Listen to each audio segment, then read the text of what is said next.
ஆண்டவருடைய பிள்ளைகளே, இன்றைக்கு நாம் ஜெபிக்க வேண்டிய ஒரு ஞானம் என்னன்னா, யாரிடத்திலும் சொல்லவே கூடாத ஒரு 3 காரியத்தை தான் இன்றைக்கு நான் உங்களோட பேசப்போறேன்.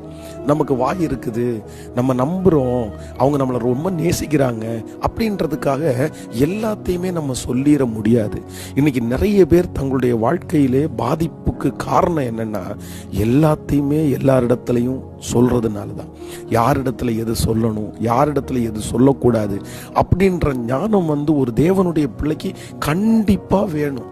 இல்லை அப்படின்னா நம்ம நிறைய பேர் மாட்டிக்குவோம், நம்ம நிறைய பேர் சிக்கியிருப்போம். சரி, இனியாவது கொஞ்சம் நம்ம ஜாக்கிரதையாய் ஜெபம் பண்ணி இருக்கிறது நல்லது.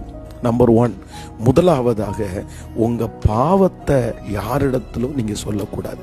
ஆண்டவருடைய பிள்ளைகளே, நமக்கு நிறைய வசனம் இதுக்கு சொல்லுது. நம்முடைய பாவத்தை ஆண்டவர் முதுகுக்கு பின்னாடியே போட்டுட்டாரு, கடலின் ஆழத்துல போட்டுட்டாரு. அப்படின்னா நம்ம செய்த தவற நம்மளே திரும்பி பார்க்க கூடாது அப்படின்னு நினைக்கிற ஆண்டவர் இன்னொருத்தர் பார்க்கணும்னு கர்த்தர் நினைக்கல. ஸோ யாருக்கு முன்னாடியும் ஒரு தேவனுடைய பிள்ளை உங்களுடைய தவறுகளை, உங்க பாவத்தை நீங்க சொல்ல வேண்டிய அவசியமே இல்லை. நீங்க உங்க தவற அவங்களுக்கு சொல்றதுனால அவங்க ஒன்றும் பண்ண முடியாது. உங்க பாவத்திற்கு விமோச்சனை வாங்கி தர முடியுமா? உங்க பாவத்தை மன்னிக்க முடியுமா?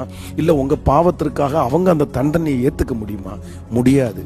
உங்க பாவத்தை சொல்லும்போது சந்தோஷமா கேட்பாங்க, அதற்கு பிறகு உங்களை ரொம்ப தப்பானவங்களா பார்ப்பாங்க. நம்பர் 2, நீங்க சொல்லக்கூடாத 2வது காரியம் என்னன்னா, நம்ம நிறைய நேரத்தில் கர்த்தர் ஏதாவது ஒரு அற்புதம் செய்யும் போது எல்லா அற்புதத்தையும் ஓப்பனா சொல்லிடுவோம். இப்படி இப்படி நடந்துச்சு அப்படின்னு சொல்லுவோம். ஆனா அது கூட சில நேரத்தில் ரொம்ப டேஞ்சர். நிறைய பேருடைய பொறாமைக்கு அது காரணமாகும். நிறைய பேர் வித்தியாசமா இருக்கும். நிறைய பேர் பொய் சொல்றேன்னு கூட சொல்லுவாங்க. ஏன்னா ஆண்டவர் உங்களுக்கு செஞ்ச அற்புதத்தை சிலருக்கு நம்ம சொல்லி புரிய வைக்கவே முடியாது. அதனால நம்பர் 2, 2வது, உங்களுக்கு செய்த எல்லா அற்புதத்தையும் நீங்க சாட்சியா சொல்லாதீங்க.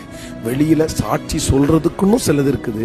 சில அற்புதத்தை நமக்குள்ளேயே வச்சுக்கலாம். அது ஆண்டவருக்கும் நமக்கும் தெரிஞ்சா போதும். நம்பர் 3, 3வது, ஒரு தேவனுடைய பிள்ளை யாரிடத்துலையும் சொல்லக்கூடாதது என்னன்னா, உங்களுடைய விஷன், உங்களுடைய தரிசனம், நீங்க என்ன வாங்க போறீங்க, என்ன செய்ய போறீங்க.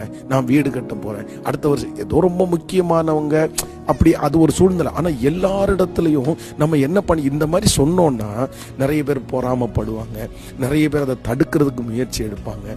அதனால அது முடிஞ்சதுக்கு பிறகு அதற்கப்புறம் எல்லாருக்குமே சொல்லிக்கலாம், அதுக்கப்புறம் நம்ம அதை கொண்டாடிக்கலாம், தவறல்ல. அதனால இன்றைக்கு ஒரு ஞானத்திற்காக ஜெபம் பண்ணுங்க. ஏசப்பா, நான் யார்கிட்ட என்ன சொல்லணும், யார்கிட்ட என்ன சொல்லக்கூடாதுன்ற ஞானத்தை கர்த்தர் உங்களுக்கு தருவாராக.